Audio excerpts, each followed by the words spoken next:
Welcome to the Curious Case. I'm Davis, and I'm glad you're here.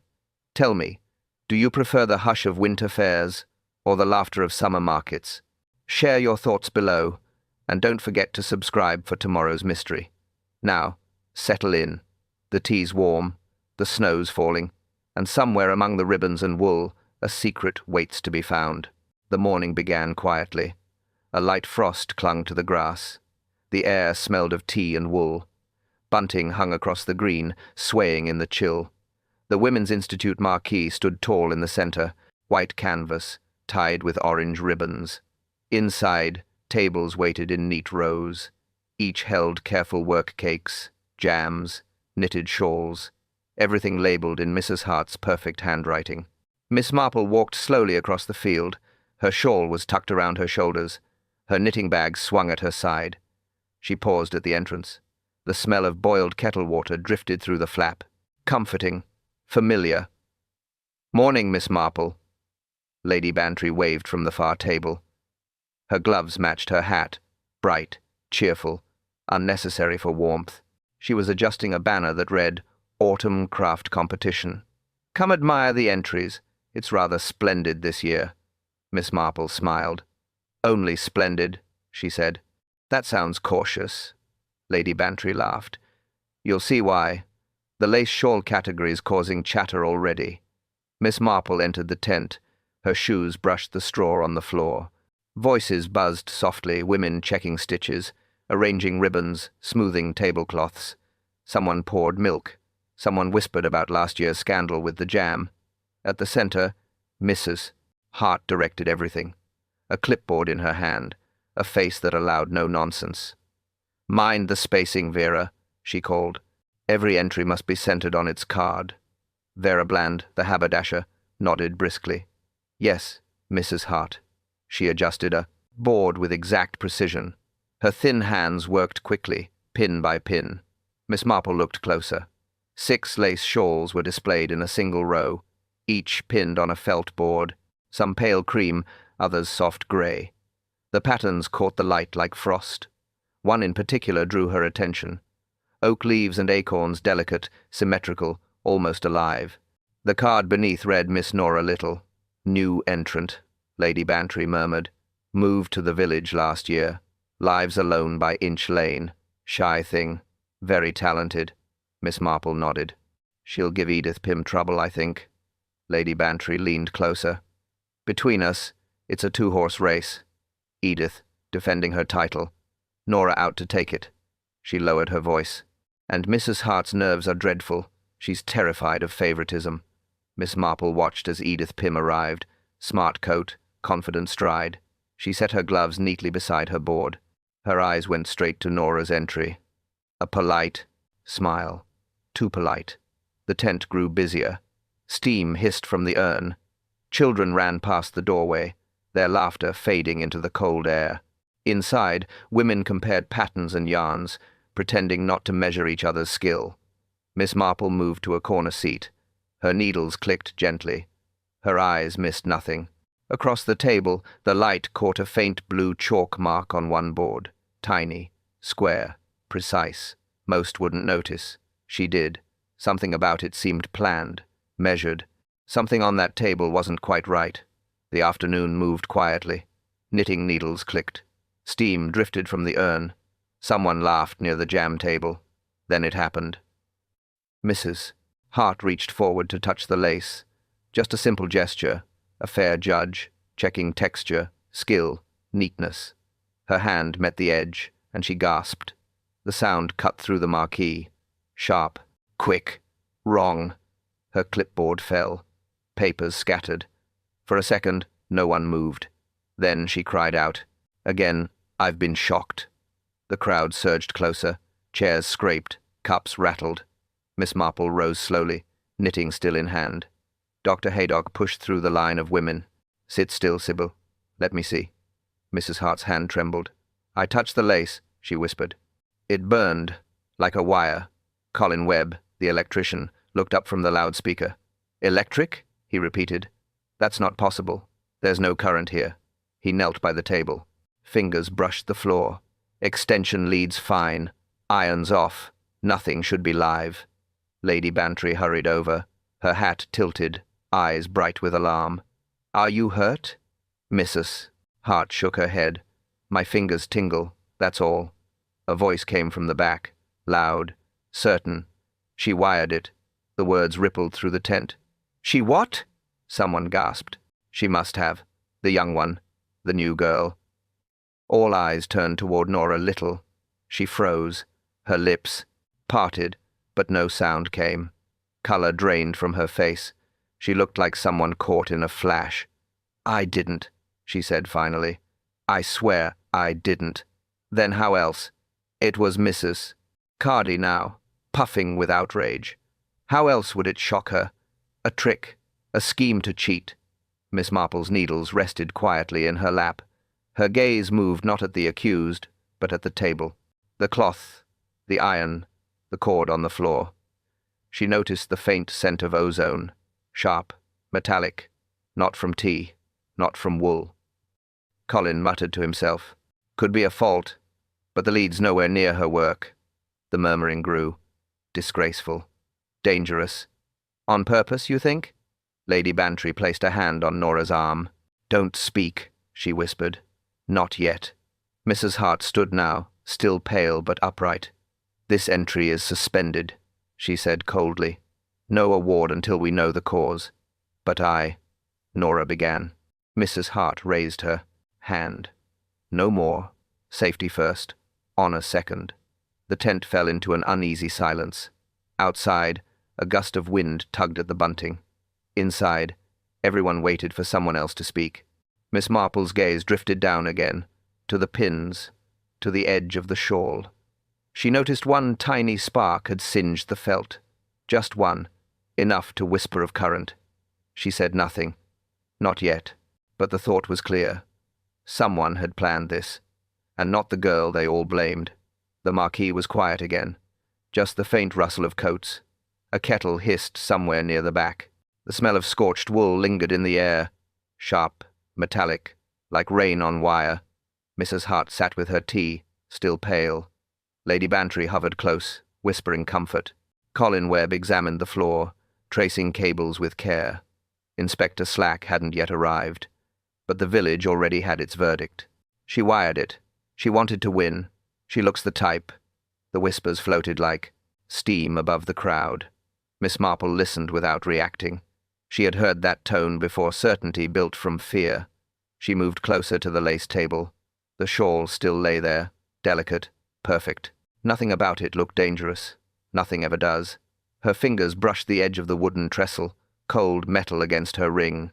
For a moment a faint vibration, a hum, so soft she almost doubted it. She withdrew her hand slowly. Her eyes traced the path of the extension cord. It ran from the iron table, across the floor, to the socket, taped down neatly in two places. Nothing exposed, nothing obvious, Colin muttered, half to himself. The current couldn't travel this far, not without contact. He unplugged the iron anyway. The hiss of cooling metal filled the silence. Lady Bantry straightened. Well, at least that's safe now. Miss Marple said nothing. Her eyes stayed on the pins. They gleamed under the lamplight, each one perfectly placed. But something about the spacing caught her attention. Too even, too precise. She bent closer. Tiny blue dots marked the felt beneath the lace, a pattern of squares, neat as graph paper, unusual. No one in the village blocked lace with such care, certainly not by measurement, and yet here it was. Perfect alignment, mathematical. She looked up. Nora Little stood apart near the entrance, twisting her gloves in her hands, eyes lowered, still trembling. Miss Marple studied her face. No guile, just fear. A fear that didn't match guilt but confusion. She turned her gaze back to the shawl. Mrs. Hart's teacup rattled slightly in its saucer. Dr. Haydock had rechecked her pulse and nodded approval. She'll be fine, he said. Only a mild shock. The crowd relaxed. Laughter returned in cautious threads. But the smell of burnt air hadn't faded. It lingered like a warning. Miss Marple looked again at the trestle leg. No more hum, no sound, just cool, lifeless metal. She folded her hands on her knitting bag. Her mind sorted the pieces, the blue chalk, the faint hum, the smell of ozone, a careful pattern hiding beneath lace. Too many details for chance, too much order for accident. She felt the hum again in memory and said nothing. The crowd had thinned. A few stayed to whisper. The rest drifted toward the tea table, half curious, half afraid. Miss Marple remained by the lace shawl. The air was cooler now. The smell of burnt metal still lingered. It clung to the canvas like smoke that refused to leave. Colin Webb was crouched again near the socket. He tugged lightly at the cord. "No scorch marks," he said. "Nothing wrong here." Mrs. Hart looked uneasy. Her authority was returning, but not her color. "I still say the entry is unsafe," she murmured. "I felt that shock, real as rain." Miss Marple nodded. Real things often hide in small places. Her eyes followed the wire's path along the day. Ground. The tape securing it was loose in one spot, perhaps from a boot, perhaps from a hand. She stooped slightly. Her fingers brushed a corner of the trestle leg again. Smooth. Metal. No hum this time. But something new. A faint discoloration on the edge near the floor. Greenish. Dull. She squinted. "Verdigris," she whispered. "Copper's shadow." But there was no copper here. She bent lower, peering into the dim space beneath the table. The tape fluttered slightly as someone passed behind her, and there, half pressed into the wood, was a tiny nick, circular, clean, as if something had been clamped there, then removed. She straightened slowly. "Mr. Webb," she called, "would a mark like this mean anything to you?" He joined her, frowning. "Looks like a clip mark, maybe from an alligator clamp. We use them to connect wires." "A connection, then?" she asked quietly. He hesitated. "Possibly. But there's nothing attached now." Mrs. Hart stepped closer. Her tone carried impatience. "I'm afraid I don't see why this matters." Miss Marple smiled faintly. "It matters, dear, because it shouldn't be here." She studied the lace again. Her mind ran in quiet circles: metal, current, copper, clamp, a chain, a line of logic forming. She felt it like knitting taking shape. Lady Bantry appeared beside her, whispering, "You think someone truly wired it?" "Not quite," Miss Marple said. "Wiring needs intent. This," she paused, "feels more like arrangement." "Arrangement?" "A plan built neatly, then disturbed." Lady Bantry frowned. "Disturbed how?" Miss Marple glanced toward the table corner. The faint chalk marks still shone through the lace. Each dot measured perfectly to the next, but near one edge, the pattern shifted slightly. A row out of line. A change too precise to be careless. Someone had touched it. Someone had adjusted it after the first pin was placed. Her fingers traced the air above that edge. The fabric didn't lie the way it should. Not quite. As though something beneath had once been there, and now was gone. She folded her hands together. Her voice was barely above a whisper. "Something's been moved." The tea urn hissed again. Cups clinked. Conversation returned in uneasy waves. Mrs. Hart sat straighter now, speaking briskly to anyone who passed.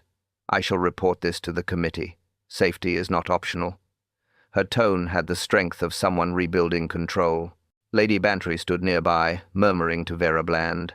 Vera's shopkeeper eyes missed nothing. Her voice carried just far enough. "Well, it couldn't be an accident. You saw how that girl froze." Lady Bantry lowered her voice. "She seemed more frightened than guilty, don't you think?" Vera shrugged. "Fright comes in many shapes. Some tremble from fear, others from guilt." Miss Marple listened. She did not interrupt. Her knitting rested untouched on her lap. She watched the women as they spoke. Their hands, their glances, their distance from one another. Patterns, not words, told the truth. Edith Pym entered then. Late, but with perfect timing. Her coat was buttoned, her hair set firmly. She looked at the gathering as though it existed solely for her arrival. "My dear Sybil," she said smoothly, "I heard there was trouble." Mrs. Hart sighed. "Your lace category has turned into scandal." Edith's eyes flicked toward Nora's shawl. "Ah, that one." She smiled thinly. "Too ambitious for a newcomer, perhaps." Lady Bantry's gaze sharpened. "You think she meant harm?" I think, Edith said calmly. Some people like shortcuts. Vera folded her arms. Shortcuts with electricity? That's bold. A few women nearby laughed nervously. Then silence followed, the kind that tightens the air. Nora stood apart, still near the tent flap. She hadn't moved in minutes. Her gloves were twisted in her hands. She looked like she wanted to vanish into the canvas. Miss Marple rose quietly and walked toward the shawl table again. Her eyes traced the boards. 6 in all. 5 steady. 1 shifted slightly. Only the faintest tilt, but she saw it. The voices behind her blurred. Someone said she borrowed a blocking board. Borrowed? From whom? From Edith, I think. That small phrase landed like a pebble dropped in still water. Miss Marple turned slightly. Borrowed? She repeated, almost to herself. Vera nodded. Yes, I heard her say so last week. Edith lent her one of hers. Edith's expression tightened. I help beginners when I can. There's no crime in that. Of course not, Lady Bantry said softly. But curious, isn't it? Miss Marple looked at the boards again. The chalk grid, the faint pattern, and the one section where the alignment failed. If Edith had lent the board, then Edith had handled it first. If Nora had borrowed it, then Nora could not have marked it so precisely. Not both. The air grew colder. Steam drifted past Miss Marple's face. 2 women, 1 board, 2 stories. She folded her hands. 2 stories, she thought quietly. One must be false. The afternoon light dimmed. The air inside the tent grew heavy. Someone opened a flap, and a cold draught slipped in. It carried the scent of damp grass and burnt metal. Miss Marple stayed near the lace table. Her eyes moved from shawl to shawl. 5 looked untouched. 1 looked changed. Colin Webb returned from the socket, rubbing his hands. No power left anywhere. I've checked the mains. He looked at Miss Marple. Still doesn't explain the shock. It explains enough. Mrs. Hart said sharply. Her entry is withdrawn. That's final. But Lady Bantry frowned. Withdrawn without cause is dangerous ground, Sybil. Mrs. Hart's chin lifted. I was nearly electrocuted.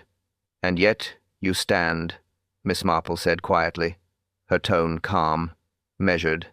Mrs. Hart blinked. I beg your pardon? I only mean one should be sure before condemning, Miss Marple added softly. Her eyes drifted back to the shawl. The lace gleamed under the lamplight. Pins lined its scalloped edge like tiny soldiers. Too many, and some oddly discolored. She bent closer. Her fingers hovered above the pins. Some shone silver bright, others dull brass, with faint green dust at the heads. Vera Bland noticed too. Strange mix, she said. I sell both kinds, but knitters usually stick to one. Miss Marple glanced up. Brass? And steel? Yes. Vera nodded. Steel's stronger. Brass bends. Lady Bantry leaned closer. Green at the top. What's that? Verdigris, Vera replied. Copper corrosion. Forms on old brass. Perfectly harmless, unless it shouldn't be there. Miss Marple's voice was almost a whisper. Steel pins don't turn green.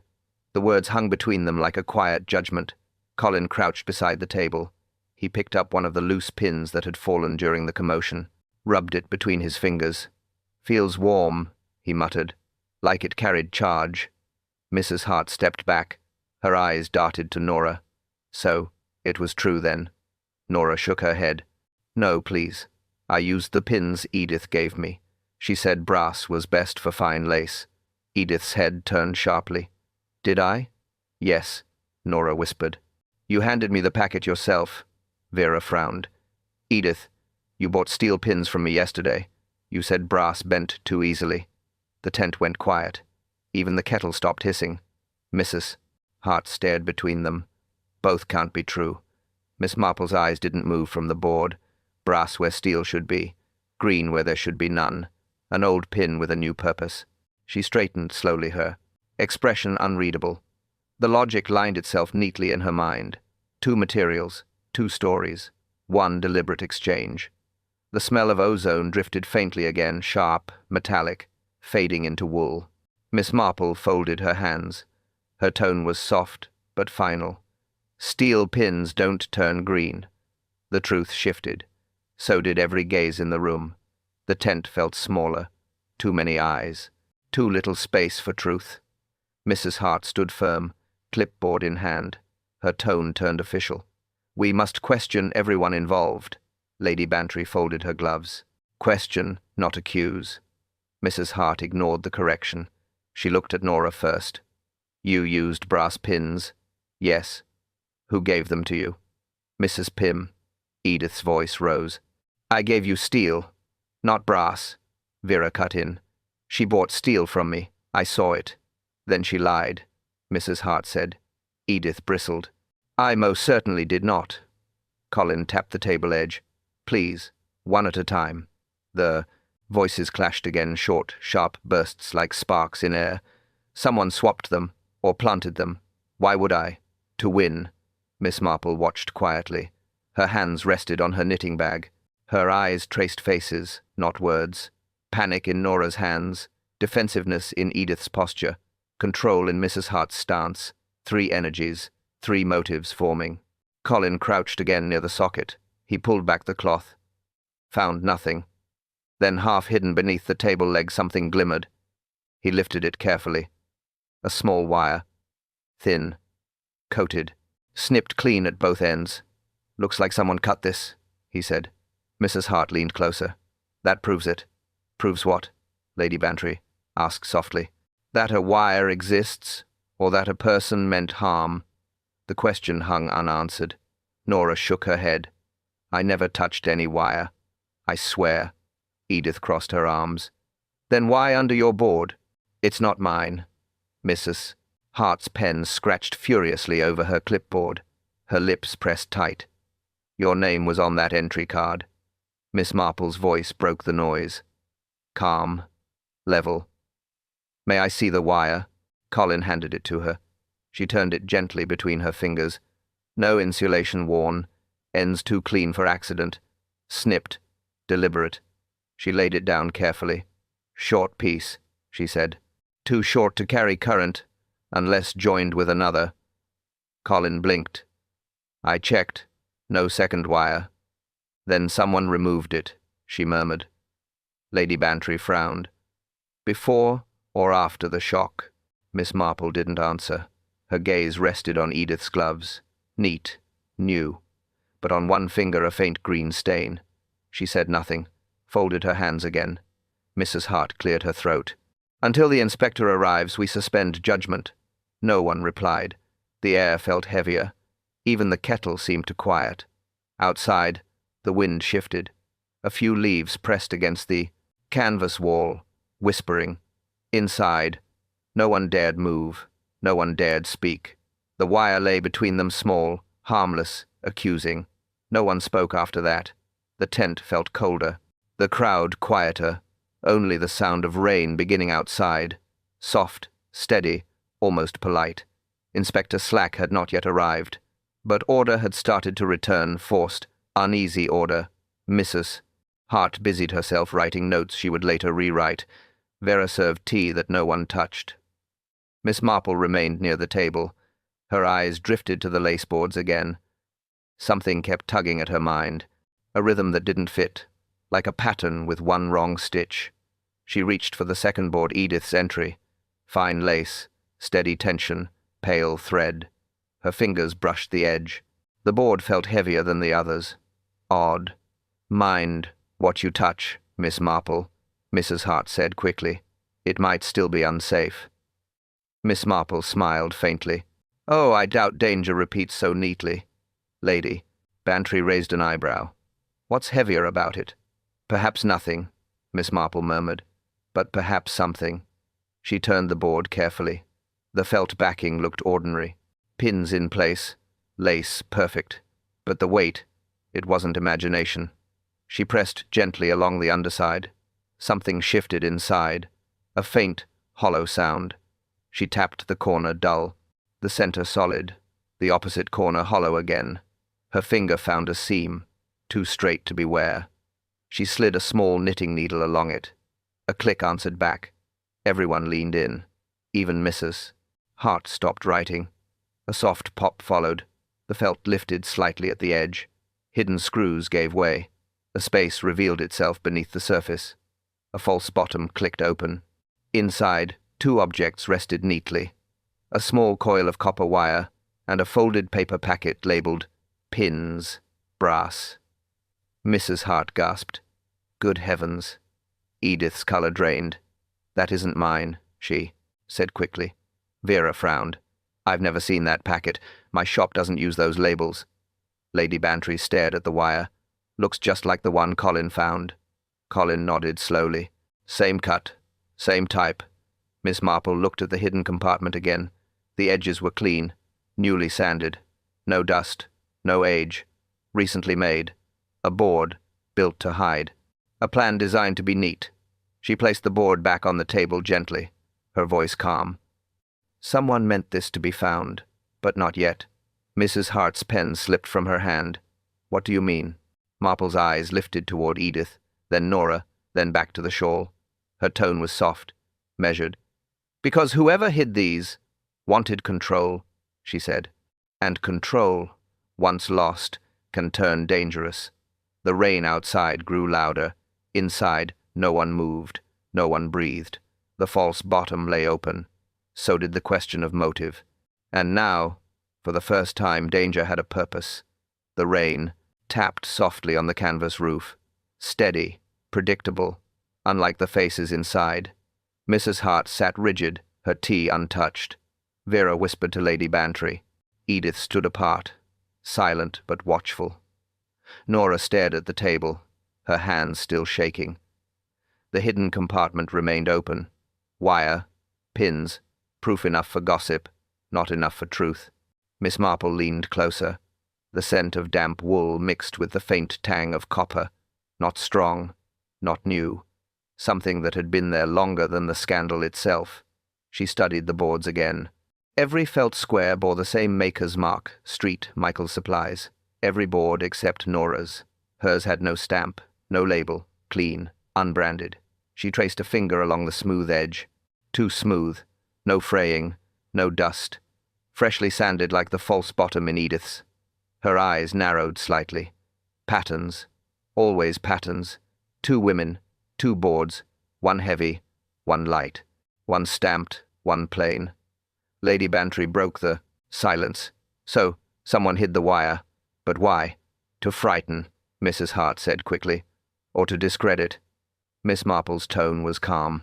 Perhaps, but there are easier ways to frighten. She turned her gaze to Edith. Mrs. Pym, you said you lent your board? Edith hesitated. Yes, weeks ago. I had no use for it. And you gave her brass pins? Yes, of course. Vera frowned. You didn't. You bought steel. Edith's lips tightened. I was restocking. Brass is rarer these days. Miss Marple smiled faintly. Restocking is sensible. But you restocked before the fair, not after. Edith blinked. How would you know that? The receipts, Vera said quickly. They're dated last week. The room stilled. Edith's eyes dropped to the lace. I was only helping. The girl's poor. She needed materials. Miss Marple's voice lowered. And you needed what in return? Edith said nothing. Her hands clenched around. Her gloves.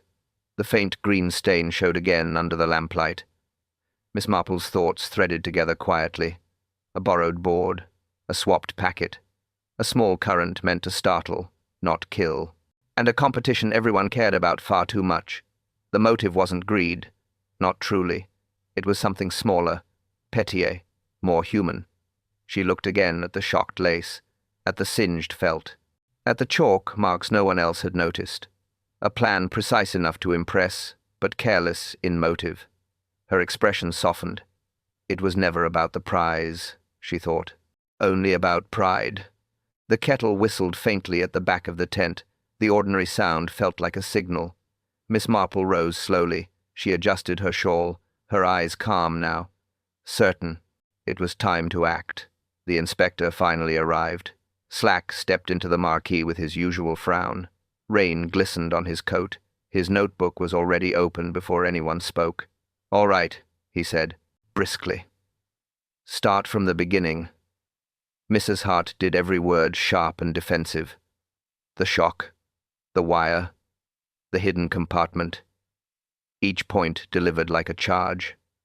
Slack listened, nodding, then looked at Miss Marple. "You were here the whole time?" "Yes," she said simply. "And I'm afraid it's not quite as simple as it sounds." He gave a small sigh. "With you, it never is." She smiled faintly. "I take that kindly." The inspector turned to Nora. "You admit the board is yours?" "Yes, but the false bottom isn't." "No," Edith spoke sharply. "She's lying." Lady Bantry cut in. "Or mistaken." Slack raised a hand. "One at a time. Anyone else touch the entries before the judging?" Silence. Then Vera hesitated. "I might have. Briefly. I helped set the cloths when Mrs. Hart dropped her pen." Mrs. Hart blinked. "When was that?" "Before the opening. 10 minutes before you called for judging." Slack scribbled something down. "Did you notice anything unusual?" "No," Vera said quickly. Except what?" She looked at Edith. "You were there too." Edith froze. Her eyes flicked toward the boards, then back. "I was making sure mine was centered." "Centered," Miss Marple repeated softly. Her tone carried no question, only thought. Slack glanced between them. "Centered, heavy, hidden space." He moved toward the table. His hand brushed against the next entry, Vera's own. The board rattled, not heavy, but hollow. He turned it over. Nothing visible. Still an uneven sound when tapped. Miss Marple leaned closer. "Try the edge," she said quietly. Slack did. The corner shifted slightly. A sliver of wire poked through the seam. He pulled it free, thin, coated, like the others. No cut marks this time. Still attached to a small coil tucked inside. He stared at it. "What in heaven's name?" Mrs. Hart gasped. "Another?" Vera stepped back, face pale. "I didn't put that there." "Of course you didn't," Miss Marple said gently. Her eyes were calm again. "This one wasn't meant to shock anyone. It was meant to confuse." Slack frowned. "Someone trying to spread the blame. Or hide it," Miss Marple said softly. "False bottoms, borrowed boards, moved pins. It's all the same plan, just wider than we thought." The tent was silent again. Rain pattered steadily outside. Miss Marple folded her hands, eyes moving slowly across each face. "Mrs. Hart," she said at last, "perhaps your judges weren't the only ones with something to prove." Slack turned toward her. "Meaning what?" Her voice dropped to a whisper. "She wasn't the only one with wire." Inspector Slack moved to the center of the tent. He closed his notebook, then reopened it. "Right," he said. "Let's straighten this out. Every minute counts." The women stood in a tense half-circle. Outside, the rain fell harder. Inside, the air was thick with silence. Slack pointed at the clock above the tea table. "Competition opened at 1:30, correct?" Mrs. Hart nodded. "Judging began at precisely 2. Good. Between those times, who was in here?" Vera raised her hand first. "I was arranging tablecloths from 1:30 to 1:40. Anyone see her?" Lady Bantry nodded. "I did." She moved briskly, no nonsense. Slack wrote it down. 1:30 to 1:40. "Vera." He looked at Edith. "And you?" "I came in about 1:45, she said. "Checked my entry, straightened my board, left again for ribbon polish." Miss Marple's eyes flickered. "Your board or hers?" Edith hesitated. "Mine, of course." Slack's pencil paused. 1:45, you said? That leaves you here between 1:45 and what? 1:50? Roughly. And after that? I stepped out for tea.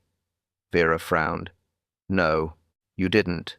You were still here when I went out at 1:55. I remember you saying the light was poor near the window." Edith's face tightened. "You must be mistaken." "Am I?" Vera said coldly. "I don't think so." Slack turned to Mrs. Hart. "When did you enter?" 1:50, she said. "I checked the lineup before calling for the judges." "Who was inside when you arrived?" Vera was leaving. Edith was adjusting something at the far end. Miss Little was already here, sitting quietly. "And the time of the shock?" 2:07, Mrs. Hart said promptly. "I remember because the clock struck." Slack scribbled. 1:30 Vera, 1:45 Edith, 1:50 Mrs. Hart. 2:07 shock. He looked up. 17 minutes. Somewhere in there, someone added the wire. The group shifted uneasily. Rain thudded harder on the roof. Miss Marple spoke softly. "Inspector, may I see your notes?" He handed them over. She scanned the page slowly, then looked up. "Mrs. Hart," she said, "you said you entered at 1:50? "Yes. And Edith was already at the far table?" "She was." "And Nora?" "Sitting by the door. Nervous thing, hands in her lap." Marple nodded thoughtfully. "So 3 people inside, 1 leaving, 1 entering, and the shock, minutes later." Her voice was quiet but precise. "That leaves a small window unobserved." Slack looked at her sharply. "How small?" 5 minutes, she said.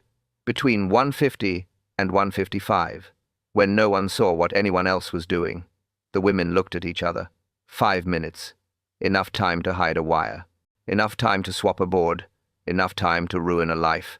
Miss Marple closed the notebook gently. Her eyes moved to the lace again, steady, knowing. 5 minutes, unaccounted for. The storm outside softened.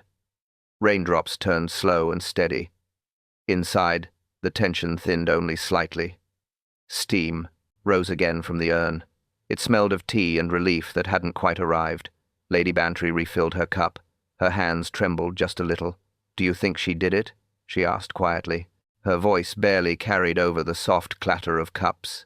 Miss Marple looked down at her knitting. She hadn't lifted her needles for half an hour. They rested across her lap like waiting evidence.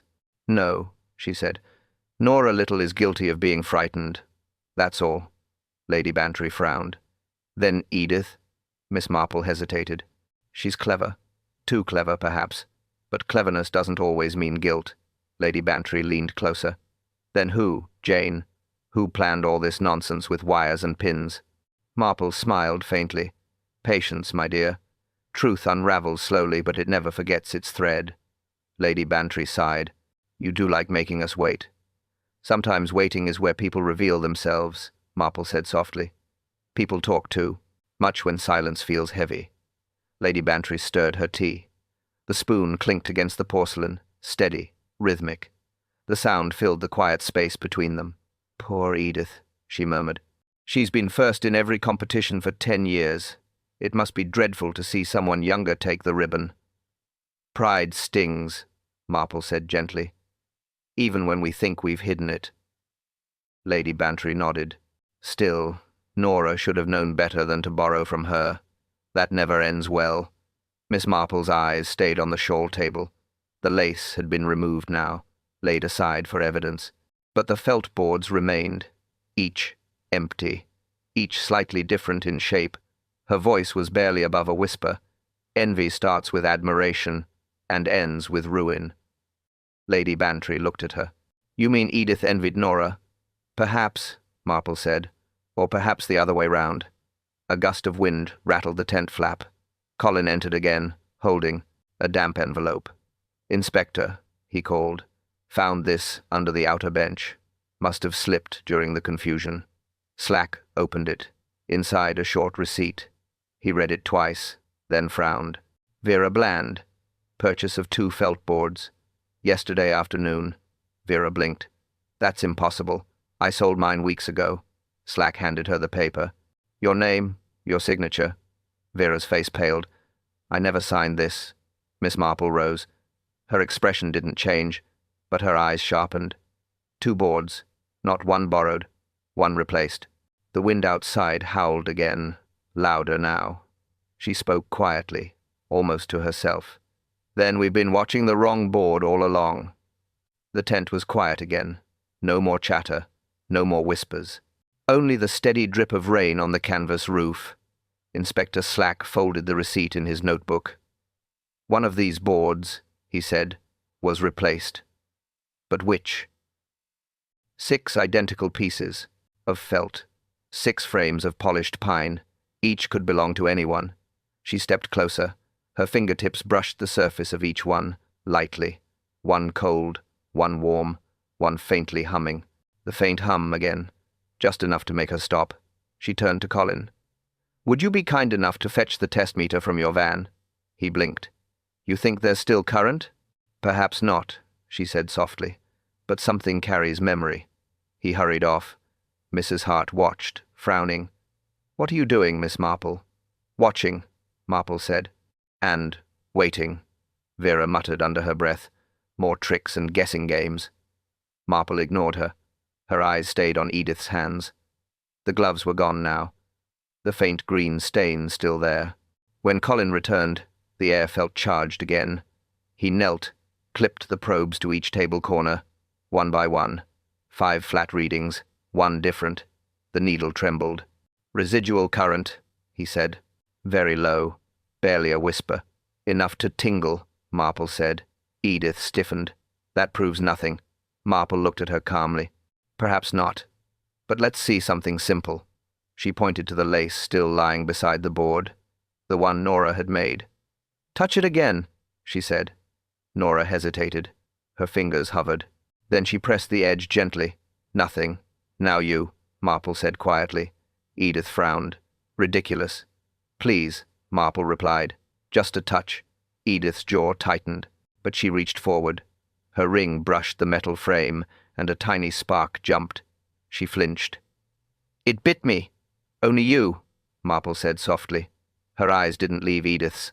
The current didn't hum for anyone else. Slack stepped closer. What are you suggesting? Marple's tone stayed calm. Jewelry conducts. That ring caught more than light. Edith's voice shook.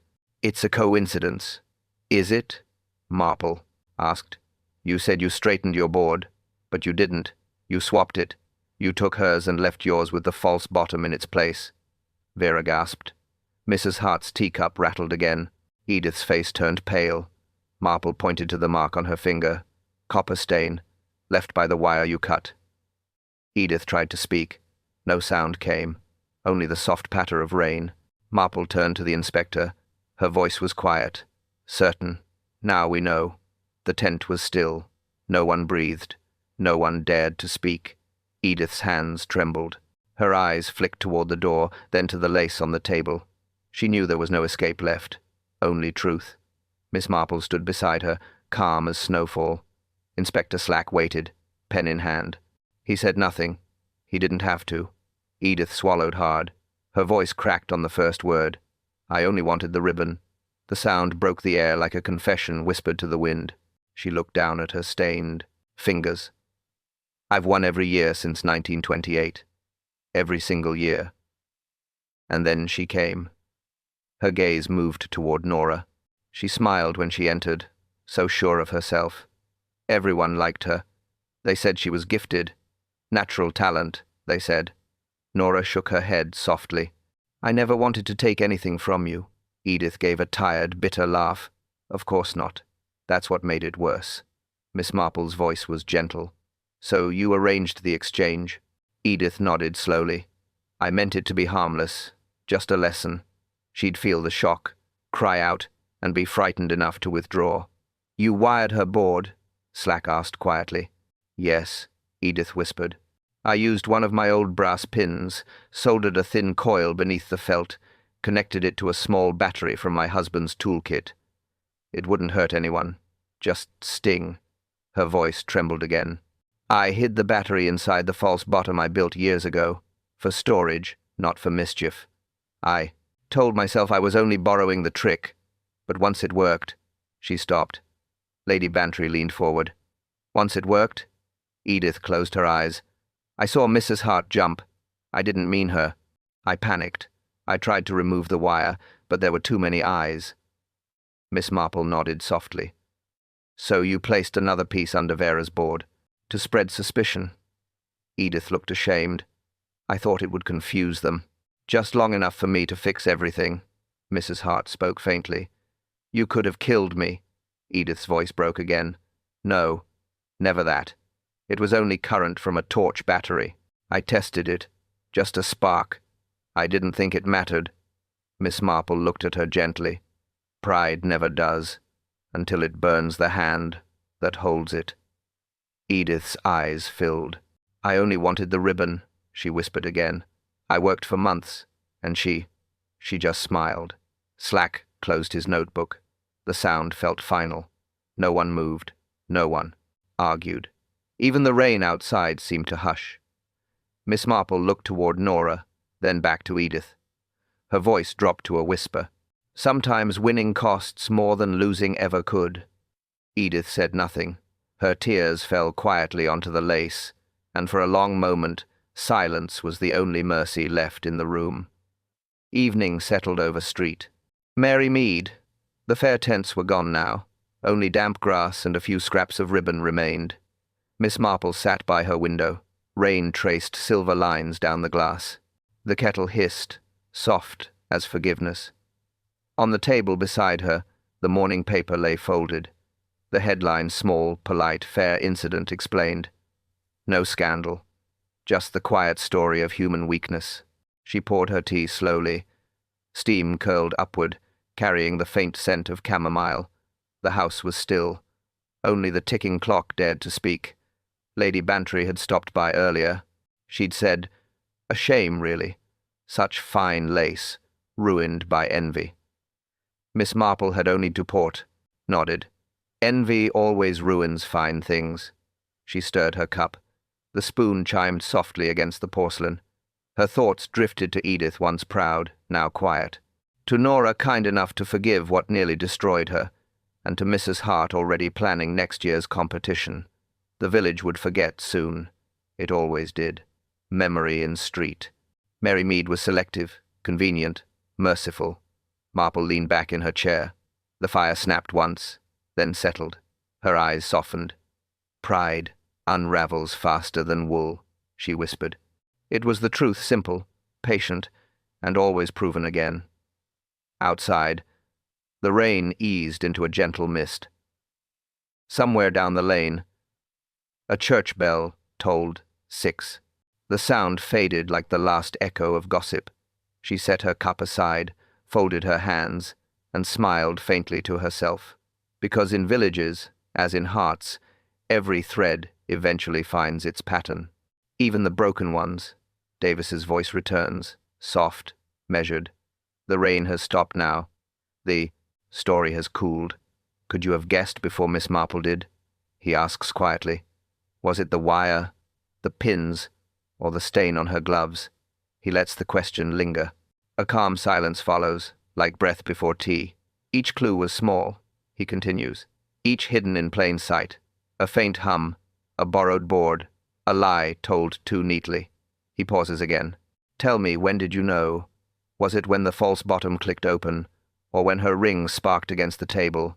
The sound of a kettle rises faintly behind his voice. Steam, soft clinking of cups. Share your answer in the comments, Davis says warmly. I read every theory, every guess, every careful mind. A gentle smile in his tone now. Next time, listen closer. In Street Mary Mead, even a whisper can hold the truth. The fire crackles. A quiet breath ends the moment. Stay curious, he says. Tomorrow, another secret will steep in silence. Davis's voice lowers to a whisper. The fire fades to a soft crackle.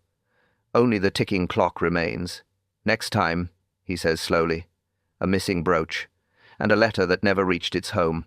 A pause, quiet enough to feel the breath of mystery. He continues softly. Another village, another kettle, another secret waiting beneath the calm. The sound of pouring tea returns steady, familiar. It fills the silence like trust. Davis smiles through the hush. Same hour, he says gently. Same tea.